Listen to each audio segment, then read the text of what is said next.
Bienvenue sur les Rendez-vous Experts, le podcast destiné aux conseillers en gestion de patrimoine et courtiers, partenaires de Cardif. Cela fait 15 ans que Cardif sonde chaque année les conseillers en gestion de patrimoine et les courtiers par le biais de son baromètre. C'est d'ailleurs un rendez-vous incontournable de la profession qui permet à tous ces acteurs de connaître le moral des CGP, leurs attentes, leurs inquiétudes, leur analyse du marché et de ses tendances, mais aussi le comportement de leurs clients dans ce monde, on peut le dire, en perpétuel mouvement. Nous allons donc décortiquer, si j'ose dire, les résultats de cette 15e édition en compagnie de Pascal Perrier. Bonjour Pascal, bienvenue au micro des Rendez-vous Experts. Bonjour Gilbert. Alors Pascal, je le rappelle, vous êtes le directeur des réseaux CGP Courtier et e-business de BNP Paribas Cardif France.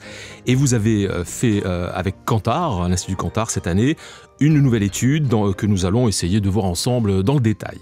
Pascal, déjà dans un premier temps, comment s'est déroulée cette étude? Dans quelles conditions, quelle méthodologie a été appliquée? Écoutez, effectivement, vous avez bien fait de le dire, c'est le 15e baromètre. Alors, je ne sais pas si c'est un anniversaire un peu particulier, mais en tout cas, c'est le baromètre d'après-crise. Et effectivement, on a tenu à ce qu'il soit fait sur un panel, sur un échantillon très représentatif de la population des CGP. Donc, on a appliqué la méthode des quotas sur 216 des plus gros CGP, ou en tout cas des CGP les plus représentatifs de l'échantillon.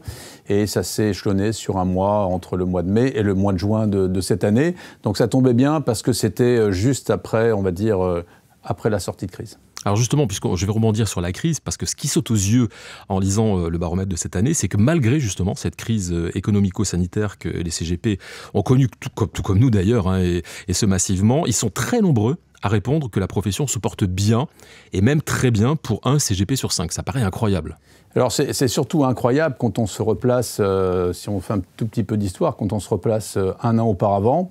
Ce qui était intéressant déjà l'an dernier. L'an dernier, en fait, les CGP étaient effectivement assez inquiets. Hein. On a bien vu que les chiffres n'étaient pas très très bons dans l'instant.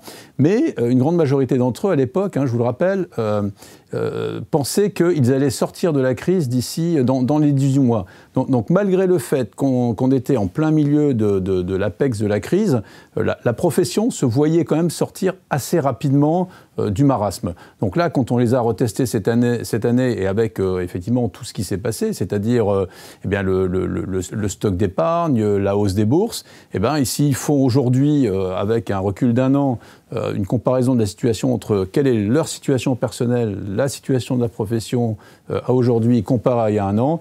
Eh bien, effectivement, hein, je vous donne le chiffre, ils sont 95% cette année à considérer que leur situation au jour d'aujourd'hui, en tant que professionnels de la gestion de patrimoine, eh bien que leur situation, que leur statut va bien. En fait, la profession est complètement rassérénée et on ne parle plus de crise, quoi, en fait.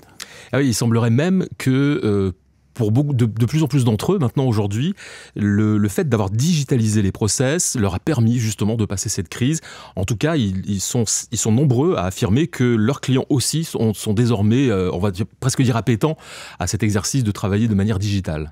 Oui, alors il y a beaucoup de choses dans le sujet de la digitalisation parce que ça couvre les relations des CGP, j'allais dire, aussi bien avec leurs propres clients qu'avec leurs fournisseurs, et ça couvre aussi la méthode de travail, que ça soit dans la partie opérationnelle, dans la partie transactionnelle, que dans la partie communication. Donc si on regarde les chiffres aujourd'hui, les CGP disent mais à 84%, nous on constate que les clients aujourd'hui sont complètement appétents à faire du digital. Et ça, c'est assez intéressant parce que on sait que la clientèle des CGP, que la clientèle patrimoniale, qui a un petit peu de biens, est une clientèle qui est un petit peu plus âgée que la moyenne.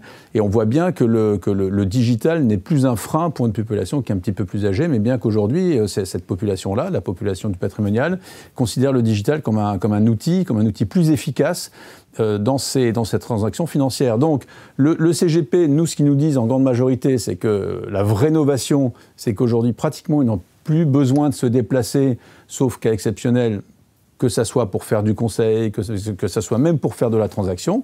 De la même manière, lorsqu'ils communiquent avec les fournisseurs, avec nous, les compagnies d'assurance, eh bien, ils communiquent dans le transactionnel par un transactionnel qui est complètement digitalisé. Je rappelle que chez Cardif, l'intégralité de nos opérations financières sont aujourd'hui complètement digitales. Donc le CGP n'a même plus besoin d'envoyer de papier si tant est qu'il soit lui-même digitalisé. Et puis dans la communication, dans la vraie communication, dans le passage de messages au quotidien ou même lorsqu'on a besoin de faire appel à des expertises, eh bien on voit bien que ce nouveau mode de communication digitale permet de démultiplier les messages et surtout de réunir plus de personnes sans déplacement. Donc on a ce qu'on constate, c'est que le digital aujourd'hui, c'est une partie intégrante de la manière de fonctionner de la profession de CGP vis-à-vis de leurs clients et vis-à-vis de leurs fournisseurs, et qu'on ne reviendra certainement pas en arrière. Alors justement, vous parliez de non-déplacement, de contact à distance. Est-ce que finalement le confinement, en quelque sorte, enfin on va presque dire même les confinements, n'ont pas été des accélérateurs de tendance justement pour s'approprier les outils digitaux ? Très clairement, je vous le dis assez rapidement parce qu'on en a parlé, on en a souvent parlé.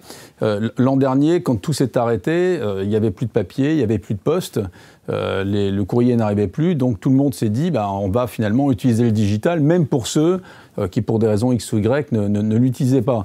Et aujourd'hui, tout le monde finalement a pris ses habitudes sur ces nouveaux modes de transaction, sur ces nouveaux modes de fonctionnement, sur cette nouvelle opérationnalité, et on ne revient plus en arrière. Donc oui, c'est un accélérateur de tendance, parce que très probablement, sans la crise, sans le fait qu'on se soit tous retrouvés à un moment ou à un autre complètement bloqués, et j'allais dire dépendants de ces nouveaux modes de fonctionnement, eh bien on serait peut-être arrivé à ces niveaux de digitalisation dans 3, 4, 5 ans, j'en sais rien. Mais en tout état de cause, on le voit chez nous aujourd'hui, et je pense que ça doit être la même chose pour le reste de la profession, on voit clairement chez nous que le taux de digitalisation dans les transactionnels, dans les opérations, est très élevé et monte vraiment de jour en jour et ne recule plus. Donc on peut vraiment dire qu'on est sur des accélérateurs de tendance lourde, en fait. Et est-ce qu'on peut même dire, est-ce qu'on peut aller jusqu'à dire, Pascal Perrier, que finalement c'est un pari réussi pour Cardif ? Parce que je me rappelle quand vous avez pris vos fonctions, on était au tout début de ce process de mise en place de digitalisation. Effectivement, quand je suis arrivé fin 2017, début 2018, on était en pleine transformation, et d'ailleurs on a appelé, juste pour la petite histoire, notre business unit Digital Courtage. Donc vous voyez, il y avait déjà cette notion de courtage, de travail avec les CGP et de digitalisation. Pourquoi ? Parce que un des axes majeurs de la transformation qu'on a mis en place à l'époque, c'était de digitaliser tout le transactionnel de Cardif avec les CGP. Donc je rappelle que c'était un budget total sur les 3 ans de 17 millions d'euros, qu'on a complété donc fin 2020 ce grand projet, et aujourd'hui on est un des acteurs du marché, certainement le plus digitalisé, et qui permet aussi aux clients, parce qu'on revient sur le client, qui permet aussi aux clients de signer électroniquement ces transactions lorsqu'il est fait avec le CGP. Donc tout l'écosystème du transactionnel chez nous est aujourd'hui totalement digitalisé. Eh bien alors nous allons pouvoir maintenant parler de fonds et d'investissement, puisque c'était également un des sujets qui est abordé dans les résultats du baromètre des CGP de cette année 2021. Vous vous doutez de quoi je vais vous parler, ce sont des fonds ISR, c'est quand même le sujet qui porte beaucoup le métier maintenant. Et d'ailleurs chez Cardif, il y a plus de 200 fonds qui sont accessibles sur le contrat Cardif Elite. Ça illustre bien cette évolution que l'on a aujourd'hui sur ces fonds-là. Oui. Et les CGP, comme leurs clients, plébiscitent les fonds ISR, mais on pourrait presque dire qu'il y a un retournement de tendance, parce que je me rappelle, il y a 2-3 ans, les CGP, ils étaient un peu frileux encore quand même. Alors effectivement, il faut toujours faire un petit peu d'histoire pour bien comprendre ce qui se passe aujourd'hui. Donc vous l'avez dit, nous on a aujourd'hui 200 fonds labellisés ISR et 33 fonds France Relance dans la gamme, et on les complète, on en rajoute jour après jour. Effectivement, il y a 2 ans, quand on a commencé à tester en 2018-2019, et surtout en 2019, l'appétence à l'ISR, on commençait à sentir, et dans la société et parmi les clients, un frémissement, en tout cas un vrai intérêt, mais qui n'était pas forcément relayé par les CGP. C'est-à-dire que quand on interrogeait les CGP, on voyait que leur appétence à ce sujet, à cette thématique d'investissement, était moindre, puisqu'ils étaient autour de 34-35%, si je me souviens bien, alors que leurs clients étaient déjà autour de 43%, à se dire, mais ce débat autour d'un investissement responsable, de l'impact, de la biodiversité, ça représentait déjà plus de 40-43% pour les clients. Donc on voyait bien qu'il y avait une espèce de dichotomie. Je pense que les courtiers à l'époque, que les CGP, n'y croyaient pas forcément parce qu'il y avait toujours cette réputation de investissement responsable et égal investissement pas rentable, hein, sans faire de mauvais jeu de mots.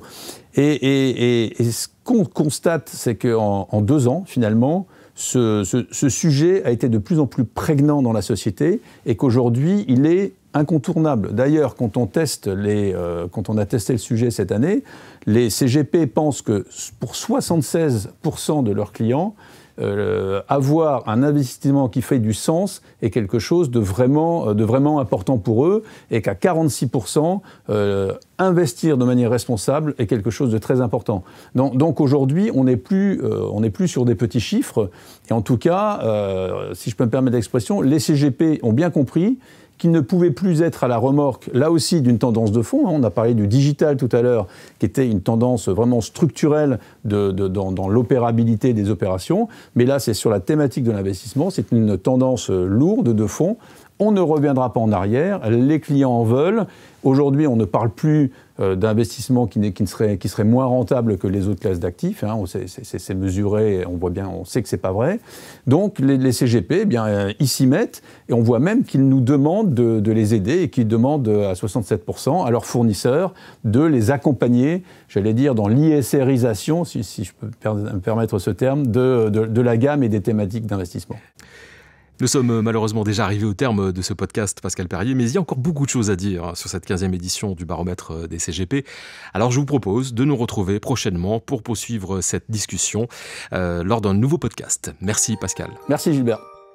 Et merci à vous d'avoir écouté les Rendez-vous Experts. Si vous avez aimé l'émission, n'hésitez pas à la partager avec votre réseau, à donner des étoiles. N'hésitez pas non plus à nous faire part de vos remarques, de vos questions, mais aussi des sujets que vous aimeriez voir abordés sur les Rendez-vous Experts.